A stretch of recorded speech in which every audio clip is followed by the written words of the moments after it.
More US based e-learning platform. మీరు కూడా slot book చేసుకోవాలంటే ఈ నెంబర్కి కాల్ చేయండి. నమస్తే రమగారు. నమస్తే జయ. రమగారు, ఏదైనా చిన్న సిరీస్ స్టార్ట్ చేద్దామా? అరేబియన్ నైట్స్ చెప్తా. ఓకే. అరేబియన్ నైట్స్లో ఇంతకుముందు మనం ఒక కథ చెప్పాం.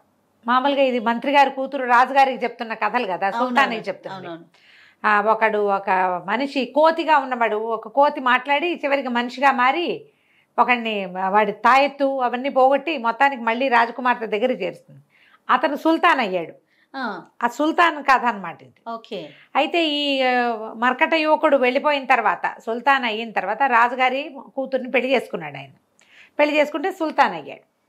అయిన తర్వాత అతనికి ఏమనిపించేది, ఈరోజు ముసలాళ్ళు ముత్కాళ్ళు వాళ్ళు వీళ్ళు పెద్దవాళ్ళు మంత్రులు వీళ్ళందరూ కాదు, వీళ్ళెవ్వరూ తెలివిగలవాళ్ళు కాదు, వీళ్ళంతా ప్రపంచాన్ని చూడాలి, ఈ రాజ్యాంగమే ఏమిటో ఇవే రాజకీయాలు చేస్తారు, అద్భుతమైన వ్యక్తులు ఎవరితోటైనా మాట్లాడాలని ఉండేది. అయితే ఒక వజీర్ అంటే ఈయనకి చాలా ఇష్టం. ఆయన కొంచెం యంగ్, వీళ్ళిద్దరూ ఒకే వయసు వాళ్ళు అనమాట. అప్పుడు వాళ్ళు ఏం మాట్లాడుకున్నారు, అస్సలు తెలివిగల వాళ్ళు, విషయ పరిజ్ఞానం ఉన్నవాళ్ళు, జ్ఞానులు అంటే పిచ్చివాళ్ళు, జ్ఞానం ఎక్కువై పిచ్చెక్కుతుంది వాళ్ళకి. పిచ్చివాళ్ళు అంటే అజ్ఞానులు పిచ్చెక్కదు, విపరీతంగా చదివి జీవితంలో ఏవేవేవో అద్భుతాలు సాధించేసి వాటిని పట్టే బ్రెయిన్ లేక పిచ్చివాళ్ళు అయిపోతారు. అందుకని పిచ్చివాళ్లతోటి మాట్లాడాలి మనం. అక్కడికి వెళ్దాం అనుకున్నారు. అయితే సరే, ఈ రాజకీయ జీవితం ఇవన్నీ కూడా విసుగు పుట్టేసినాయి నాకు. జ్ఞానులతోటి మాట్లాడాలి, ఏమైనా కొత్త విషయాలు తెలుసుకోవాలి. ఎప్పుడు ఇవే కనపడుతున్నాయి కదా అంటే సరే వజీర్ అన్నాడు, మారుస్తాన్ అంటారు. మారిస్తాన్ అంటే వీళ్ళని అట్టపెట్టేదన్నమాట. ఆ మారిస్తాన్లో ఈ ఊళ్ళలో దొరికిన పిచ్చి వాళ్ళను కూడా అందులో పడేస్తారు. ఏదో వాళ్ళకి వైద్యం జరుగుతూ ఉంటుంది, వాళ్ళు ఎవరి గదుల్లో వాళ్ళు పడి వాళ్ళ లోకాల్లో వాళ్ళు ఉంటారు. ఆ మారిస్తానికి వెళ్దాం అనుకుంటారు. మారిస్తానికి వెళ్తే అక్కడ ఒక అధికారి ఉన్నాడు, ఎవరు లేరు, ఖాళీగా ఉందంతా. ఇదేమిటి ఇదంతా ఖాళీగా ఉందంటే, ఈ మధ్య మొన్న మీ వివాహం అయినప్పుడు చాలామందిని వదిలేసామండి, అందరు వెళ్ళిపోయారు, కేవలం ముగ్గురే ఉన్నారు, వాళ్ళు విడివిడిగా ఉంటారు, గొలుసులతో వేసి కట్టేసి ఉంచుతాం వాళ్ళని అన్నాడు. అనేసరికల్లా వాళ్ళు చాలా తెలివిగల వాళ్ళని నువ్వు నమ్ముతావా అని అడిగాడు సుల్తాన్. అడిగితే అధికారి అన్నాడు, ఎందుకు నమ్మనండి, వాళ్ళు ఇంతంత ఉద్గ్రంథాలు చదివేస్తూ ఉంటారు, పుస్తకాలు కావాలంటారు, పుస్తకాలు సప్లై చేస్తాం, చదువుకుంటూ ఉంటారు, ఎవరి లోకంలో వాడు ఉంటాడు. వాళ్ళు ముగ్గురు ఒకే గుహలో 3 చోట్ల గొలుసులు వేసి కట్టబడి ఉంటారు. ఆ గొలుసులు అక్కడికి ఇక్కడికి కూడా వెళ్తాయి, బయటికి వెళ్ళిపోకుండా గొలుసులు లోపల కదలడానికి వీలుగానే ఉంటాయి. గొలుసులతో కట్టబడి ఉన్నారు. వాళ్ళు ఇంతంతలా ఉద్గ్రంథాలు చదివారు. ఒకటి చదివి పక్కన పడితే రెండో వాడు దాన్ని చదివి విసిరేస్తాడు. అలా చదివేస్తున్నారు, మీరు వాళ్ళతోటి మాట్లాడచ్చు, వాళ్ళ వల్ల మీకు చాలా జ్ఞానం వికసిస్తుంది అన్నాడు. అనేసరికి సరే సుల్తాను వజీరు ఇద్దరు వెళ్ళారు లోపలికి. వెళ్తే వాళ్ళు ముగ్గురు యువకులు, ఒకడిని మించి ఒకడు అందంగా ఉన్నారు. జీబు గడ్డాలు అవి ఉన్నా కూడా, గడ్డాలు ఆటే సంస్కారం లేని జుట్లు, చిరిగిపోయి పేలికలుగా ఉన్న గుడ్డలు ఉన్నా కూడా, కండలు తిరిగిన శరీరాలు, పొడుగ్గా పెద్ద పెద్ద పర్సనాలిటీలు, మొహాలు తడుక్కొని మరుస్తూ ఆ గడ్డాలతోటి కూడా ఏమిటి వీడు ఇంత బాగున్నాడు అనిపించేలాంటి భావం కలిగించేలాగా మెరిసిపోతున్నారు. ఏం కష్టం వచ్చి ఇలా పిచ్చివాళ్ళ ప్లేసుల్లో పడ్డారు, మారిస్తాన్లో పడ్డారు వీళ్ళు అని చెప్పి మొదటి పిచ్చివాడిని అడిగారు. బాబు నాయన ఏమిటి, నీకెందుకు ఇలా అయ్యావు నువ్వంటే, నాదొక విషాద కాదు అన్నాడు ఆయన. నీ విషాదం ఏమిటో చెప్పు, నీ జీవితంలో జరిగినవన్నీ తెలుసుకుని మా తాలూకు జ్ఞాన పుష్పాన్ని ఇంకొంచెం వికసింపజేసుకుంటాం. నీకేం చేయగలము, నువ్వు కథ చెప్పావు కదా మాకు, నీకు ఏదైనా ఇవ్వాలి కదా. సుమన్ టీవీ వాళ్ళు నాకేమైనా ఇచ్చినట్టు కాదు, నా వాక్యం చదివేసరికి ఎంత నవ్వొచ్చిందో. కథ చెప్తే ఏదైనా ఇవ్వాలి, ఒట్టిగా కథలు విని వెళ్ళిపోకూడదు. అమ్మయ్యా, మేము అలా చెయ్యట్లేదు. అదే అప్పుడు ఈ కథ విని నీకేమైనా న్యాయం చేయగలమేమో మేము చూస్తాం అంటే, ఈ కుర్రాడు ఏం చెప్పాడంటే, మాది అద్భుతమైన బట్టల వ్యాపారం అండి, నేను ఎక్కడెక్కడి నుంచో సిల్క్ బట్టలు అవి తెప్పించేవాడు. ఓకే. చాలా బ్రహ్మాండంగా వ్యాపారం జరిగేది, చాలామంది నన్ను చూడ్డానికి కూడా వచ్చేవాళ్ళు. వీడు అందంగా ఉన్నాడు కదా. అయితే ఒకనాడు ఒక ముసలావిడ వచ్చింది. అసలు ఆవిడ వచ్చి వస్త్రాలు చూసి మైమర్చిపోయి మరి వస్త్రాలు బోల్డంత కొనుక్కుంది. నేను బోల్డ్ ఖరీదు చెప్పాను, గజం 5 దినారాలంటే బోల్డంత రేటు ఆ రోజుల్లో. ఆవిడ ఏం పర్వాలేదని అద్భుతమైంది, ముట్టుకుంటే మాసిపోయేలాగా ఉండేటువంటి సిల్క్ తానులు కొన్ని కొనుక్కుంది, పట్టుకెళ్ళింది. మళ్ళా 15 రోజులకి మళ్ళీ వచ్చింది, మళ్ళా కొనుక్కుంది. ఆవిడ అట్లా అలవాటైపోయింది నాకు. అయితే ఒకనాడు ఏమందంటే, మా రాణిగారికి నువ్వు తెచ్చే వస్త్రాలంటే చాలా ఇష్టం, మా యువరాణికి నువ్వు ఏదైనా కొత్తది తెప్పించినప్పుడు మా రాణికి ఇవ్వాలి నువ్వని అన్నది. అంటే నేనేమన్నానంటే ఈ వస్త్రం చూపించడానికి ఒక కొత్త వస్త్రం తీసేసరికల్లా ఆవిడ చాలా ఇంప్రెస్ అయింది. ఎప్పటిదాకా ఉన్న సిల్క్ వేరు, ఈ ప్రత్యేక సిల్క్ వేరు. ఇది ఏకంగా 50 దినారాలు గజం. నేను ఎట్లా కొంటాను నాయన, ఇంత ఖరీదు పెట్టి నేను కొనుక్కెళ్ళలేను కదా, మరి నువ్వు కానీ వచ్చి మా యువరాణికి చూపించావంటే ఒప్పిస్తే ఆమెకు నచ్చితే కనుక నువ్వు వస్త్రం అక్కడే అమ్మేసి వచ్చేసేయచ్చు. ఓకే, నువ్వు అక్కడికి రా, నువ్వు ఈ వస్త్రం ఇచ్చి డబ్బులు కూడా తీసుకుంది, కానీ ఇది పెద్ద అమౌంట్, నేను ఇవ్వగలిగే అమౌంట్ కూడా కాదు, ఒకవేళ నచ్చుబాటుగా ఉంటే అని ఆ ముసలావిడ నన్ను చేసింది. సరే రమ్మంటోంది కదా, వెళ్దాం అనుకున్నా. కొంచెం దూరం వెళ్ళాక ఆవిడ ఏమందంటే, నాయన నువ్వు భలే అందగాడివి, మరి మా సందంతా రకరకాల ఆడవాళ్ళు నిన్ను చాలా ఇబ్బంది పెడతారు, మరి నీ మొహం కనపడకుండా ఉంటుంది, నువ్వు కూడా వాళ్ళకేసి వీళ్ళకేసి చూసేవనుకో ఏదైనా ఇబ్బంది వస్తుంది మళ్ళీ చూడు, అందుకని నీకు సిల్క్ రిబ్బన్ కట్టేస్తానే కంటికి అంది. సరేనన్న. సరే అంటే ఆవిడ మా వాకిట్లో మేము బయటికి వెళ్ళంగానే నా కంటికి కుడగట్టేసి నన్ను నడిపించుకుంటూ తీసుకుపోయి ఎన్ని సందులో మారాం. అక్కడ చుట్టుపక్కల వాళ్ళు ఏవో మాట్లాడుతున్నట్టు, అన్నీ ఆడవాళ్ళు ఏమన్నట్టు, జాజులు దవనాలు అవి ఇవి పువ్వుల వాసనలు వచ్చినాయి నాకు. మరి సందులు మారుతున్నామని తెలిసింది. ఏ వీధులు దాటేమో కూడా నాకు అర్థమైంది. అన్ని వీధులు దాటి ఒక లోపలికి తీసుకెళ్ళింది. ఒక భవనంలోకి వెళ్ళి నా కంటి గుడ్డ బూడదీసి, ఇక్కడే ఉండు, నేను యువరాణికి గుడ్డ చూపించొస్తానంది. నేను అక్కడ నుంచున్నాను. తీరా చూస్తే ఓ పక్కన నా దగ్గర ఎప్పుడు పట్టుకొస్తుంది కదా ఈవిడ, 100 గజాలు 150 గజాల గుడ్డ, ఇంతంత గుడ్డ మోసుకెళ్తుంది, అంతా పక్కన పోగులా పోస్తుంది. అది వస్త్రాలు కట్టుకోవడానికి వీలైన ఖరీదైన గుడ్డని ఓ చోట కర్టెన్లుగా కుట్టబడింది. వీడి దగ్గర గజం 50 రూపాయలకి తెచ్చి దాంతో కర్టెన్లు కుట్టారు. అంటే ఇది చాలా చిన్న కుటుంబం కాదు వీళ్ళది, చాలా ఉన్నతమైన కుటుంబం. అక్కడి నుంచి సరే నేను పరదాలు ఉన్నాయి, నేను అట్లా చూసుకుంటూ కొద్దిగా లోపల వైపుకి వెళ్ళాను. ఆ ముసలావిడ నాకేదో షర్బత్ ఇచ్చింది తెచ్చి, అది తాగి అట్లా లోపలికి వెళ్ళాను. ఒక పెద్ద మండపం. అక్కడి నుంచి ఎంతమందో అందగత్తెలు ఒకళ్ళు చొప్పున వాళ్ళు ఏం చేశారు, వచ్చి బోల్డ్ అని సిల్క్ బాలీసులు అవన్నీ వేసి కూర్చోవడానికి తక్తులు అవి అమర్చారు. ఓ 50 మంది ఎట్ ఏ టైం కూర్చునేటట్టుగా చుట్టూతా పరుపులు గుండ్రంగా వేశారు. మరి ఒక్కో అమ్మాయి ఎంతంత బాగున్నారో వాళ్ళు దుంపలు దిగ మొత్తం గుంపంతా వచ్చారు. వచ్చిన తర్వాత గువ్వలన్నీ వాలిన తర్వాత వాటి రాణి వచ్చినట్టుగా ఒక మహాద్భుత సౌందర్యవతి అయినటువంటి ఒక అమ్మాయి వచ్చింది. అసలు ఆ అమ్మాయిని చూసేసరికల్లా మూర్ఛపోయినట్టు అయిపోయాను నేను. ఎంత అందంగా ఉందో, చెప్పరాని సౌందర్యం. నేను అని నోరు తెచ్చుకుని చూస్తూ ఉండిపోయాను. వాళ్ళంతా ఏవో పాటలు పాడారు, పద్యాలు పాడారు. ఇంతలో ముసలమ్మ ఎవరైతే ఈ బట్టలు కొంటుందో ఆ బట్టలు కొన్న ముసలమ్మ నేను స్తంభం వెనకాల దాక్కుని ఇదంతా చూసేస్తున్నానని గమనించి నన్నేమో వాళ్ళ మధ్యలోకి ప్రవేశపెట్టింది. నేను దగ్గరికి వెళ్ళేసరికల్లా ఆ యువరాణిలాగా మధ్యలో ఉన్న గువ్వలాగా ఉన్న చిన్నది చాలా మెలక తిరిగిపోయింది. ఎంత సిగ్గుపడిందో నన్ను చూసి.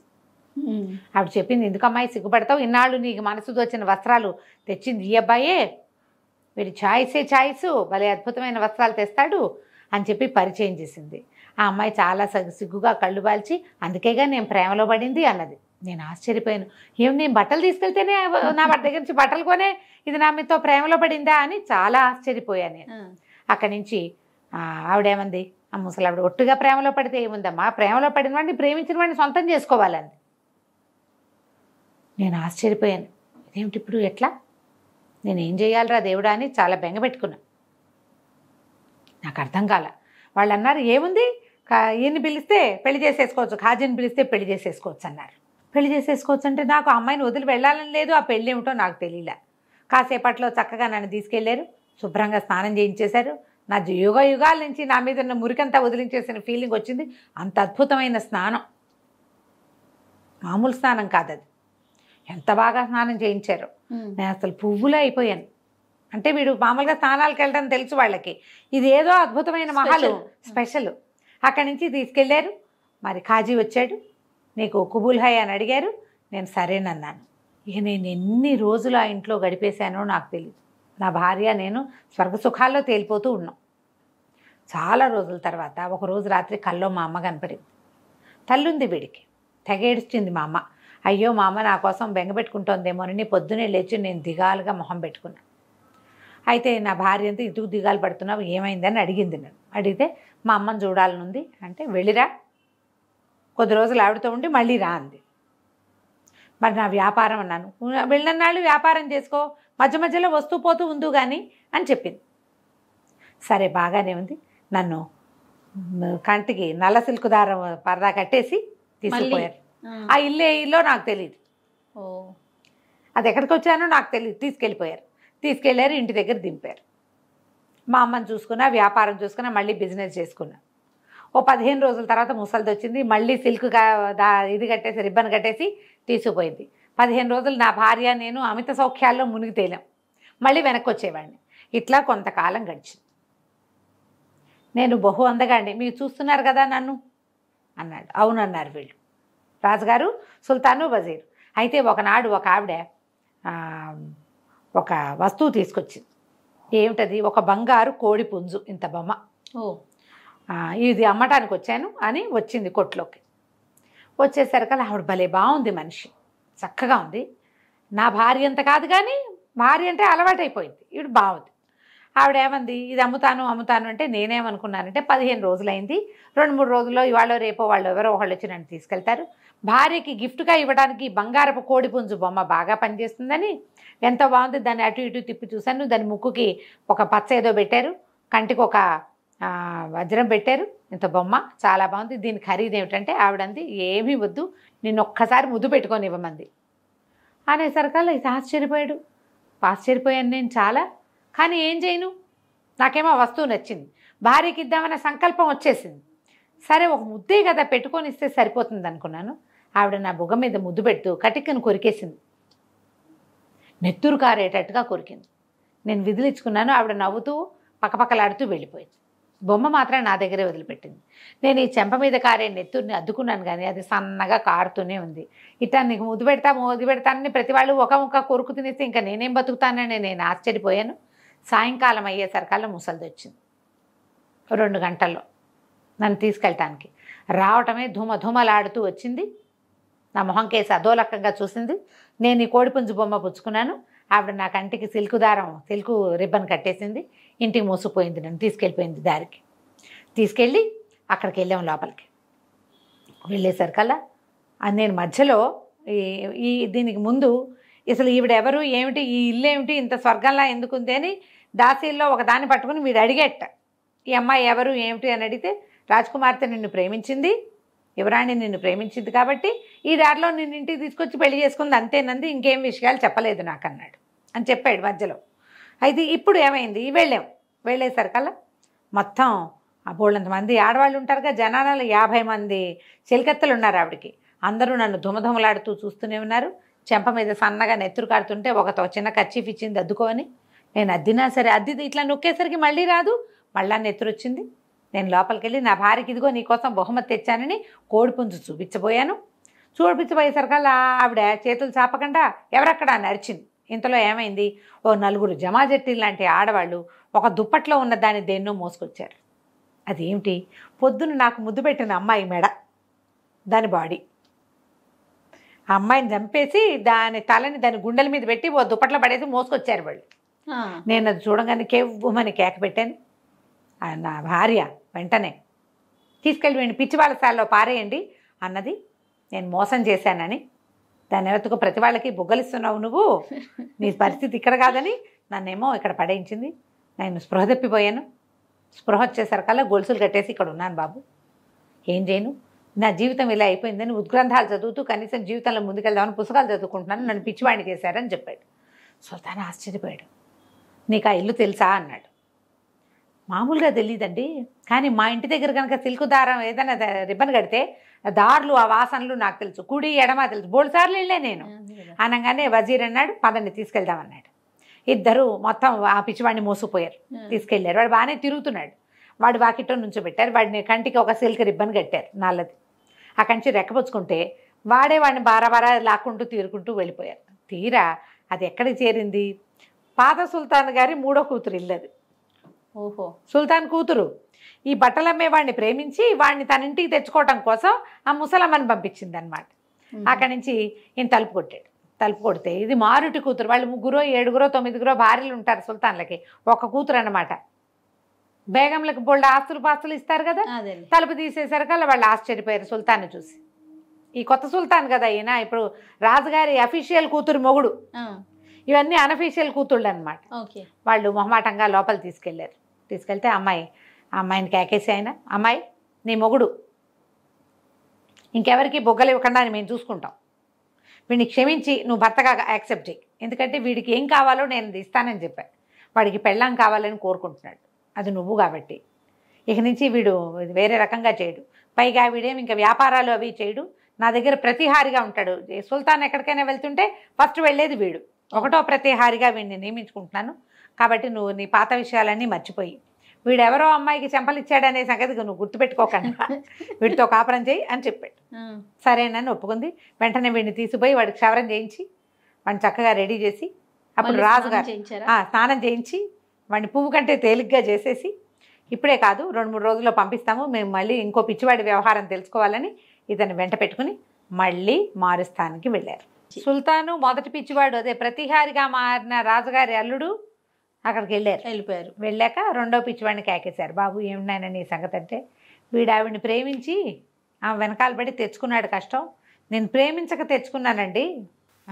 మాకు కూడా ఒక బట్టల దుకాణం ఉండేది, బట్టలు కాదు అది, అందులో ఏంటంటే రకరకాల ఫ్యాన్సీ సామాన్లు ఉండే ఫ్యాన్సీ షాపు, స్త్రీలు వాడుకునే ఎన్నో రకాల వస్తువులు ఎన్నో ఉండేవి. నాకు 16-17 సంవత్సరాలు. అప్పుడు నేను ఆడపిల్లల వైపు చూసేవాడిని కాదు అస్సలు. ఎవరైనా వీళ్ళు ఆడపిల్లలు ఎవరైనా నన్ను రాసు పూసుకుని కనుక బిహేవ్ చేస్తే వాళ్ళకి బుద్ధి చెప్పేవాడిని. నలుగురిలో అందరూ కూడా చాలా అద్భుతంగా ఉన్నవాడు వీడు గ్రంథాల్లో చెప్పబడిన అద్భుతమైన లక్షణాలు ఉన్నాయి వీడికి, మగపిల్లాడంటే ఇలా ఉండాలని మెచ్చుకునేవాళ్ళు. నేను అలా ఉండేవాడిని. నేను ఎందుకంత వెధవేషం వేసేవాడినో నాకు ఇప్పుడు తట్టట్లేదు. ఓవర్ యాక్షన్ అనమాట. ఎవరైనా అమ్మ ఈ అమ్మాయి నాకేసి చూస్తుంది, ఏమండి మీ అమ్మాయి నాకేసి చూస్తుందని వాళ్ళకే చెప్పేసేవాడు.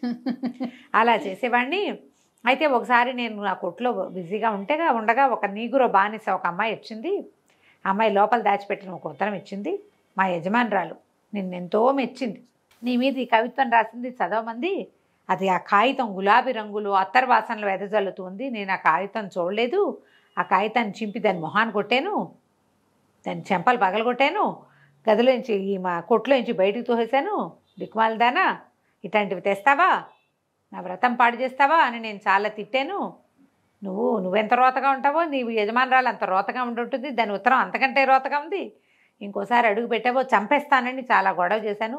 చుట్టుపక్కల వాళ్ళంతా ఆహాహా ఒక బానిసని పంపించిందంటే ఒక అమ్మాయి, వాళ్ళకి బాగా డబ్బులు ఉండుంటాయి, పైగా ఉత్తరం చింపి ముక్కలేస్తే ఆ ముక్కల తాలూకు వాసన మొత్తం సందంతా వ్యాపించింది, ఇట్లాంటి కాగితం మీద ఉత్తరం రాసి పంపించిందంటే ఎంత సమర్థురాలో కదా ఆ పిల్ల, అట్టాడి పిల్లని కాదంటున్నాడే వీడు, ఓరిని వీడి తాలూకు పాతివ్రత్యం అంటే ఏమనాలి దాని బ్రహ్మచర్యం అని అందరు మెచ్చుకున్నారు నన్ను. కొన్నాళ్ళు గడిచి క్రమంగా నేను రకరకాల విద్యల్లో ఆరితేరే. మెల్లిగా నేను జనాలకు తెలియకుండా వాళ్ళతో చిన్న చిన్న స్నేహాలు అవి చేసే కానీ ఎవరికీ తెలియదు. నాకు ఒక 23 ఏళ్ళు అలా వచ్చినాయి. వివాహానికి యోగ్యత అది ఒక 4 ఏళ్ళు అయింది ఈ ఉత్తరం వచ్చి, 20 ఏళ్ళు దాటినాయి నాకు. అయితే ఒకనాడు కొంతమంది ఆడవాళ్ళతో కలిసి ఒక మహాద్భుత సౌందర్యవతి మా కొట్టుకొచ్చింది. నీ దగ్గర ఆడవాళ్ళు ధరించే వస్తువులు ఏమున్నాయి, ఫ్యాన్సీగా ధరించేవి ఏమైనా ఉన్నాయా అని అడిగారు. అడిగితే చాలా ఉన్నాయన్నారు. చాలా ఉన్నాయని చెప్పాను నేను. ఆవిడ దగ్గర ఏంటంటే బంగారం లాంటి లోహంతో చేసి, ఇప్పుడు మన 1 గ్రామ్ లేదు అలాంటివి అనమాట. అయితే ఆవిడ ఏం చేసింది, అమ్మాయి నాకు సూట్ అయ్యే వస్తువులు చూపించమని ముందు ఈ చెవులకు పెట్టుకునేవి, ఈ చెవులకు సరిపోతాయా అని పైన ముసుగు తీసింది. ఆ అమ్మాయి వెనకే చూస్తూ ఉండిపోయాను నేను. ఎంత అందంగా ఉందో, అసలు మీ మొహానికి సరిపోయే వస్తువు లేదండి మా దగ్గర అని చెప్పాను నేను. అదేమిటి మా నాన్న నేను చాలా అనాకారిని అంటాడే, ఇట్లా పుట్టావంటాడు నన్ను అంటే, అదేంటి మీ నాన్నకు గుడ్డా అన్నాను నేను. ఏమో మా నాన్న అట్లాగే అంటాడు, మా ఇంట్లో వాళ్ళంతా నా అంత అనాకారిది లేదంటారని చెప్పింది.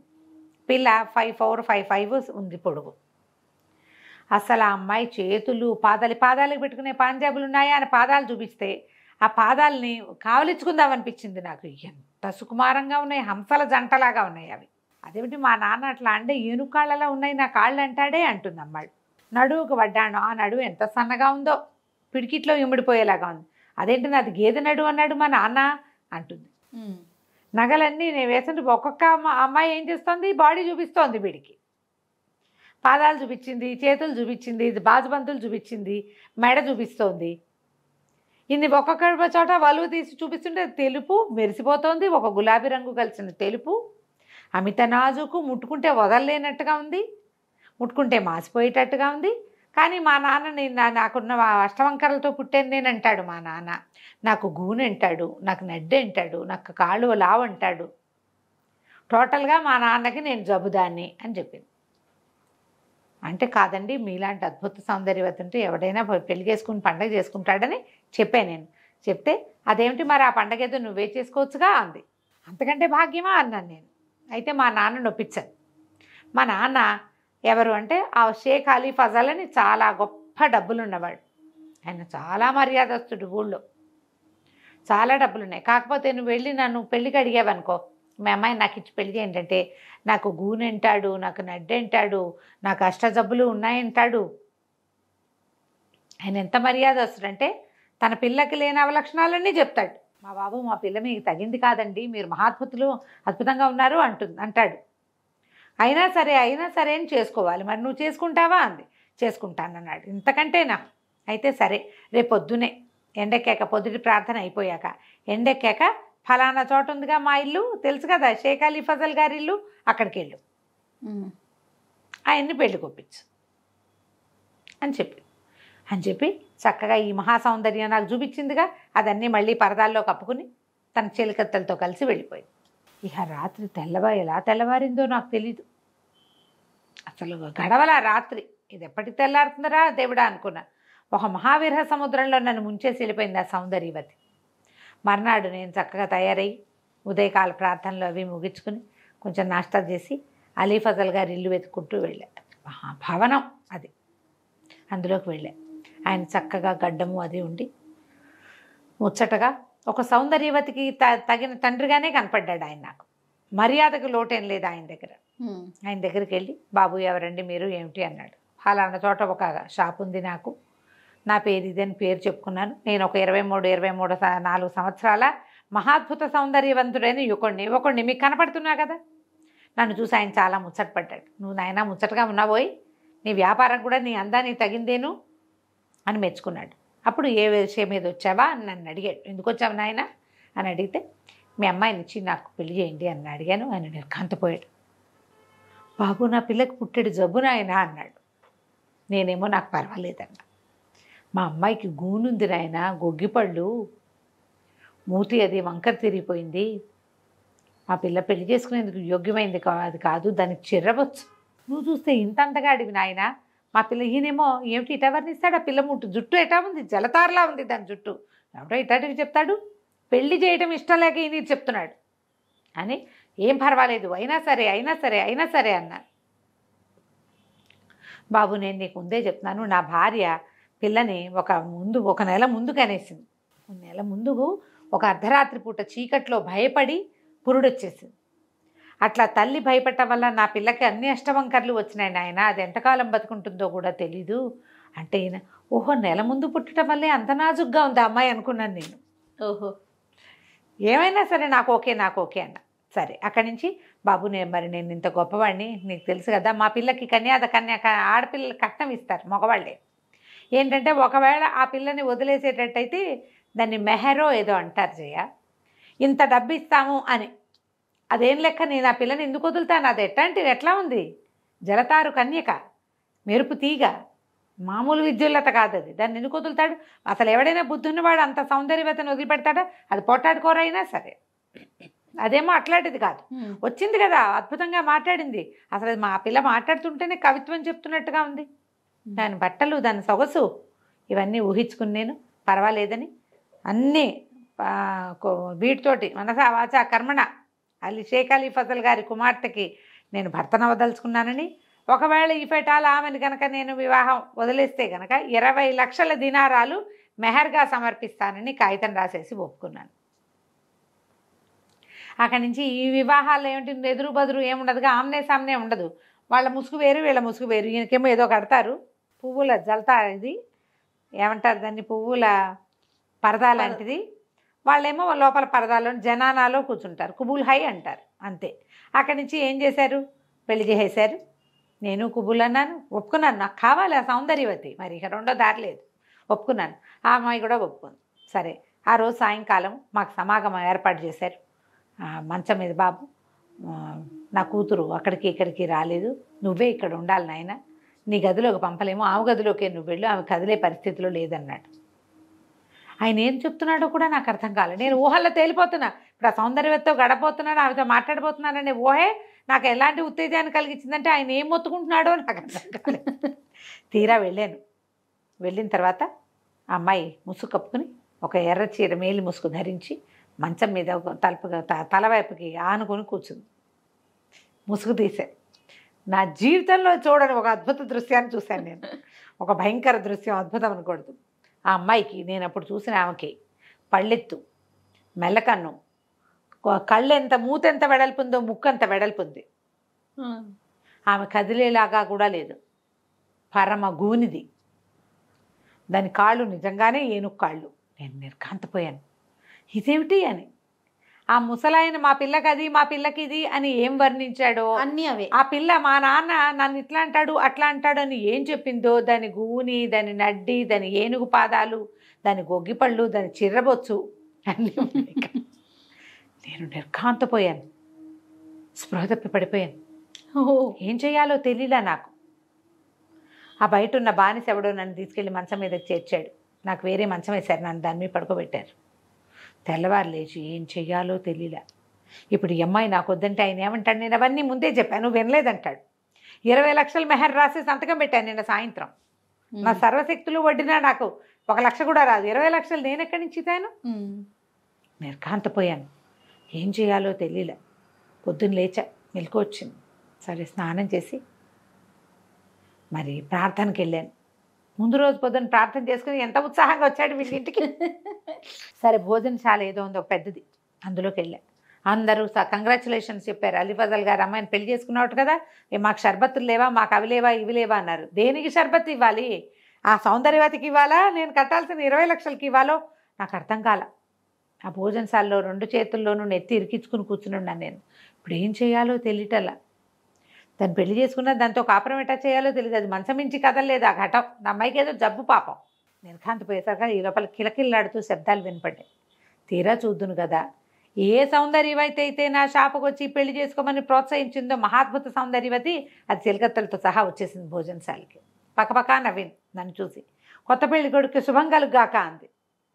నేను నెత్తి మీద చేతుల్లోంచి తలెత్తి చూశా. ఎందుకు నన్ను ఇట్లా చేశావు అని అడిగాను. అడిగితే, మరి నా ఉత్తరాన్ని నువ్వు చింపేలేదు అని అడిగింది. అడిగేసరికి అప్పుడు నాకు అర్థమైంది. 4 ఏళ్ల క్రితం ఒక అమ్మాయి నాకు ఒక ఉత్తరం రాసి పంపిస్తే ఒళ్ళు కొవ్వుతోటి నేను దాన్ని చింపేశాను. నా బానిసని కొట్టేవు కూడా, మర్చిపోయావా నువ్వు అంది. ఆ పక్కనున్న మేలు ముసుగుల్లో ఒకటి ముసుగు తీసి చూపించింది. ఆ రోజు చెంపకాయలు తిన్న బానిస. శాస్తి చేశాను నీకు అని చెప్పేసరికి నాకేం చేయాలో తెలియలే. బతిమలాడాను, నీ కాళ్ళ మీద పడతాను, ఈ పెళ్లిలోంచి ఎలా బయటపడాలో చెప్పు. నిజంగా బయటపడతావా? డబ్బు ఉన్నాయి కదా అని అలీ ఫజల్ గారి కూతుర్ని ఏలుకుంటావా? నాకు డబ్బు వద్దు, నువ్వే కావాలి. డబ్బులు లేకపోయినా పర్వాలే, ఎట్లా ఈ పెళ్లిలో నుంచి బయటపడ్డాను? 20 లక్షల దినారాలు నేను ఎక్కడి నుంచి ఇస్తాను అంటే, ఏం పర్వాలేదు అని చెప్పి ఆవిడ ఒక ఉపాయం చెప్పింది నాకు. ఈ ఉపాయం చేయి, నువ్వు పెళ్లిలో నుంచి బయటపడతావు, తర్వాత మనం పెళ్లి చేసుకుందామంది. సరే, నేనేం చేశాను, జేబులో ఉన్న కాస్త చిల్లర సరి చూసుకుని అక్కడికి ఇక్కడికి వెళ్ళొచ్చి వాళ్ళందరినీ మా ఇంటికి పిలిచి వెళ్ళిపోయాను. అలీ ఫజల్ గారి బిల్డింగ్కి మధ్యాహ్నం భోజనానికి బూరాలు అమ్మేవాడు ఒకడు, చేపలు అల్లేవాడు ఒకడు, మేదర బుట్టలు అమ్మేవాళ్ళు ఒకళ్ళు, ఒక కుటుంబం. అక్కడి నుంచి సర్కస్, దీని మీద గడి మీద ఆడతారు కదా వాళ్ళు, ఇట్లా 6-7 కుటుంబాల వాళ్ళు వాళ్ళ వాళ్ళ సామాన్లతో సహా మధ్యాహ్నం భోజనానికి వచ్చారు. పెళ్ళయింది కదా, వీళ్ళందరూ నా చుట్టాలండి అని నేను పరిచయం చేశాను. ఈయన నిర్ఘాంతపోయాడు. ఏమిటైనా నీకేదో షాప్ ఉంది, మీ నాన్న ఎవరో ఫలానా అని చెప్పినట్టున్నావు, ఇదేమిటి మేదర్ వాళ్ళు, ఈ సర్కస్ వాళ్ళు, ఈ డేరాల వాళ్ళు, అక్కడి నుంచి మాటలేసేవాళ్ళు, వీళ్ళంతా నీకు చుట్టాలా అన్నాడు అని అడిగాడు ఆయన. అవునండి, వీళ్ళంతా నా బంధువులు, పెళ్ళయింది కదా, మరి ఒక వారం రోజులు పెళ్లి వాళ్ళకి విందులు చేస్తారు కదా మీరు ఎలాగూ, నిన్న పెళ్లి చేసుకున్నాను అందుకని మా వాళ్ళని పిలిచానన్నాను. ఆయన నిర్ఘాంతపోయాడు.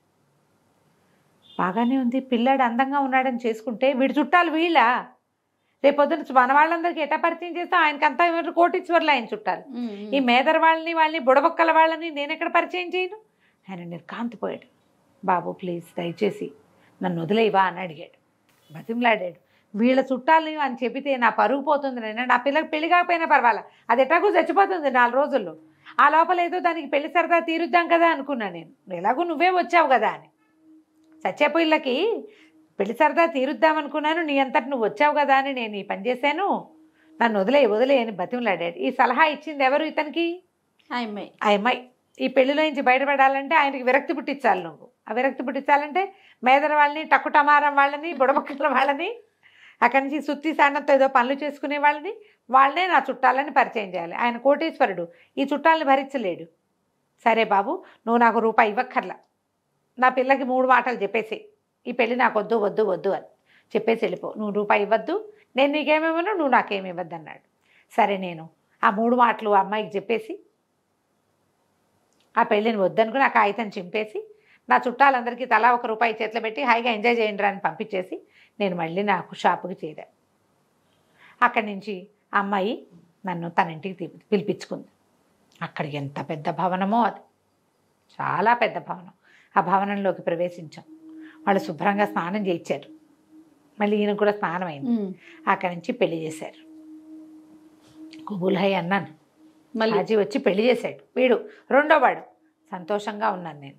అసలు 1 నెల రోజుల పాటు నా పెళ్ళాం ఒక కామపిశాచి అని అర్థమైంది నాకు. 1 నెల రోజుల పాటు నేను ఎక్కడికి వెళ్ళా, ఇంట్లోనే ఉన్నా, ఆమెతోటే గడిపాను.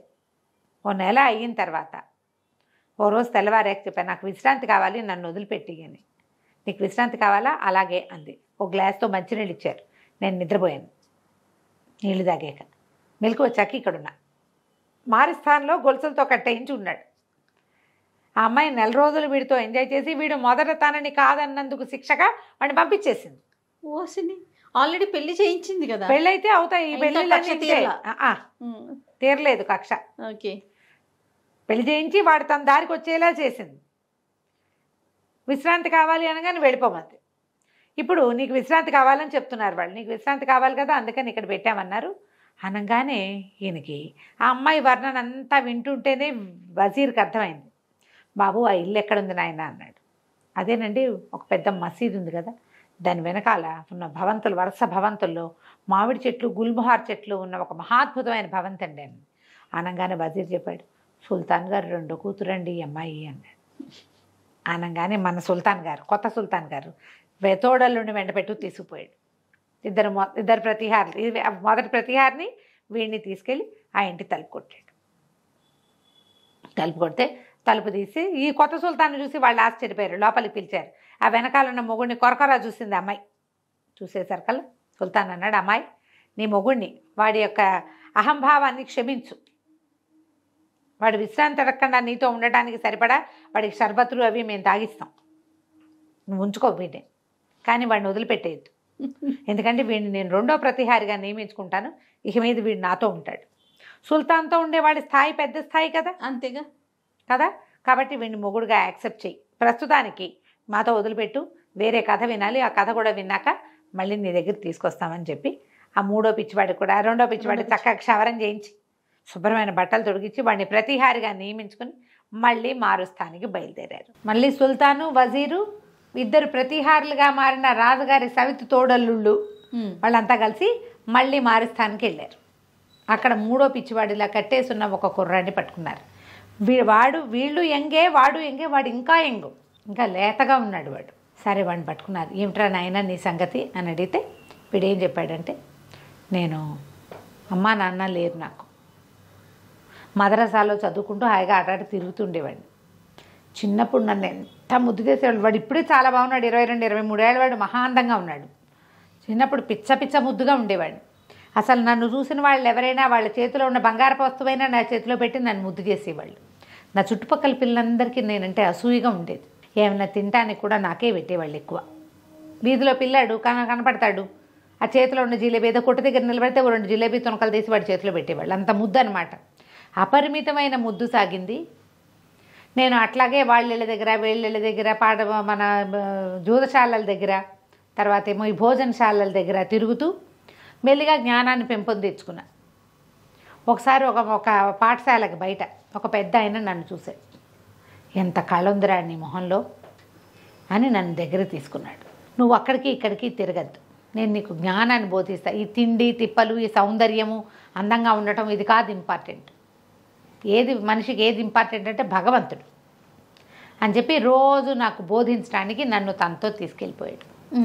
ఒక పాత ఇంట్లో ఉండేవాడు.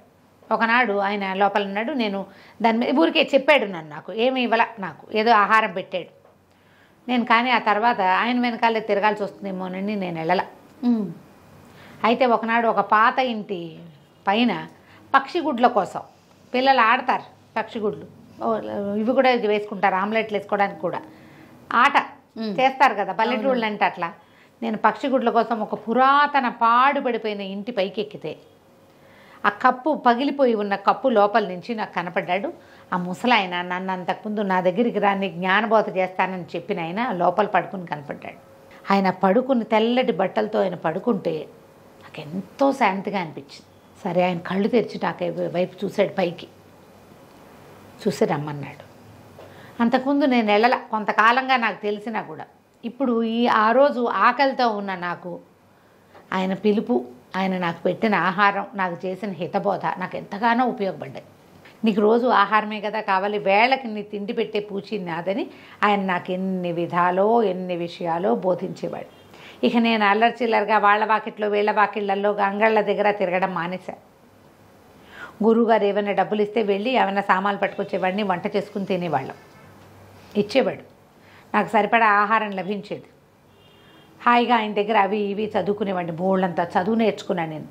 ఎంత పెద్ద ఉద్గ్రంథం అయినా 2 గంటల చదువు వదిలి బారేసేవాడిని, అంత చదువు వచ్చేసింది నాకు. అపరిమితమైన జ్ఞానం వచ్చేసింది నాకు. 19 ఏళ్ళు వచ్చినాయి, వయసు వచ్చింది. సరే ఒకనాడు ఏమైంది, గురువుగారు పెద్ద బజార్లో ఉన్న ఒక కొట్లో ఇంచి ఏవో 2 వస్తువులు కొనుక్కురమ్మని చెప్పాడు. డబ్బులు ఇచ్చాడు. ఇచ్చాక డబ్బులు పుచ్చుకుని వెళ్తుంటే అటు పెద్ద బజారు, పెద్ద పెద్ద కొట్లు, అక్కడంతా నగల కొట్లు అవి ఉన్నాయి.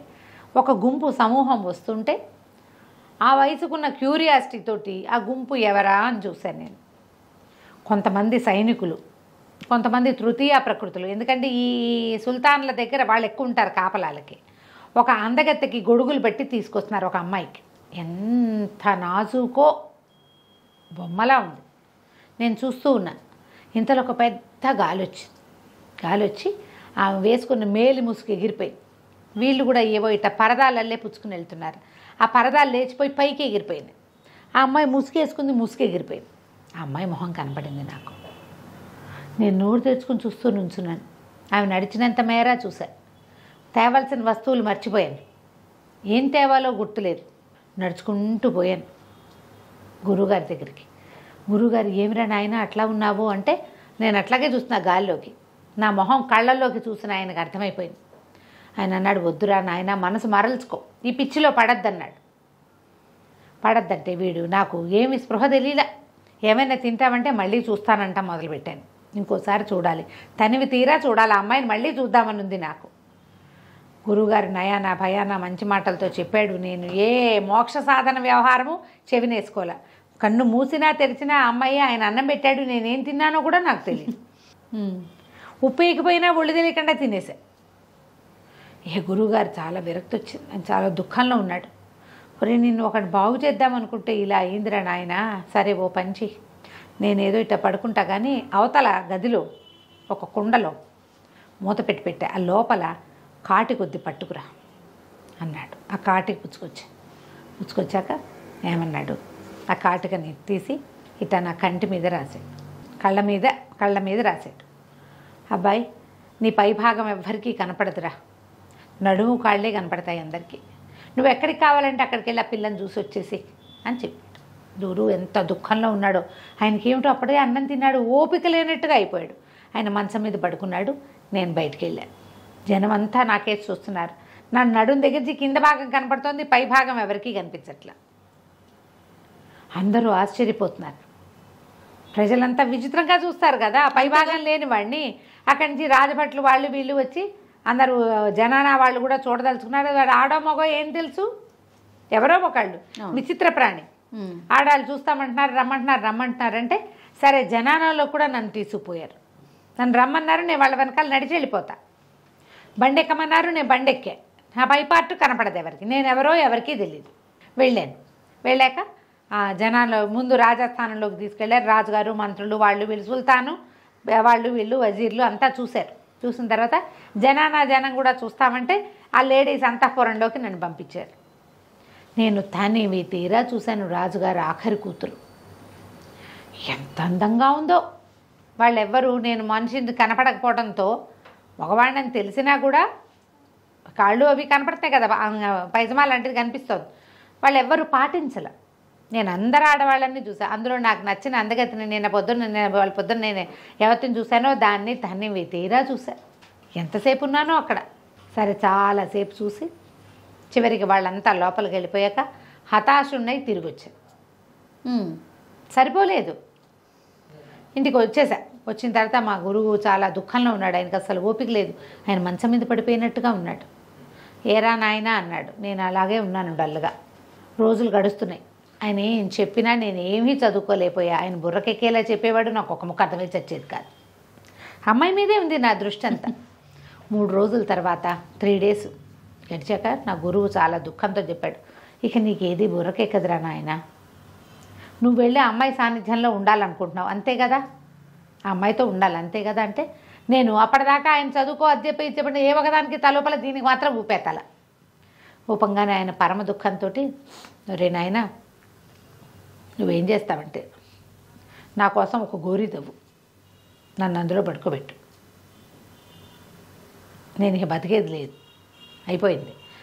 అందులో ఉన్న కాటుకు ఉంది కదా, ఆ కాటుకు డబ్బా తీసుకుని కంటికి పెట్టుకో. మొన్న ఏం చేశాడు, కంటి మీద రాశాడు. ఇప్పుడు కంటికి నువ్వు ఎక్కడ ఎవ్వరికీ కనపడవు. నువ్వు హాయిగా వెళ్ళి నువ్వెవరిని చూడదలుచుకుంటున్నావు వాళ్ళ దగ్గర ఉండిపో. నిన్ను ఇంతకాలం చదువు చెప్పినా నీకు జ్ఞానం వచ్చేలాగా చేయలేకపోయా నేను.